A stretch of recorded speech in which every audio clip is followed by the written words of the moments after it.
İnsanların uzun ömürlülüğü artıb, tibbi və sosial əlçatanlığı artıb. O baxımdan da insanların demək pensiya gec yaşda çıxması münasibdir. Deputat Razi Nurullayev deyir ki, pensiya yaşı artırıla bilər, münasibdir. Çünki insanlarımızın ömrü uzanıb. Hörmətli deputat, xəbəriniz varmı? Vətəndaşlar 45 yaşından sonra iş tapa bilmirlər. Siz bir iş elanlarına baxın, yazılır ki 20-40 yaş arası işçi axtarılır. Yaxşı, 45 yaşında vətəndaş nə etməlidir? Lap deyək 45 yaşlı vətəndaş da özünə iş tapdı. Bəs 50 yaşlı insanlar? Deyək bugün birinin 50 yaşı var, iş tapa bilmir. Pensiyanı alacaq 65 yaşında.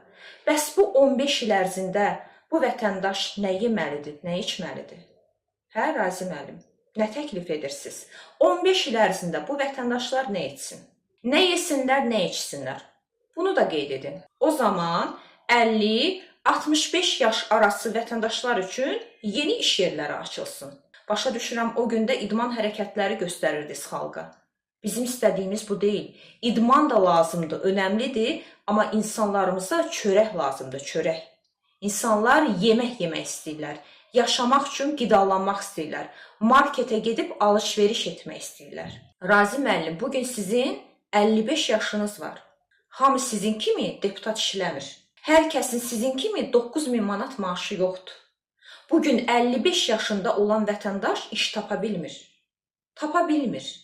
Neynəsin, hər kəs deputat mı olsun sizin kimi? Heç mi bu xalqı düşünmürsünüz? Siz axı bu millətin vəkilisiz, düşməni deyilsiz. Elə deyil?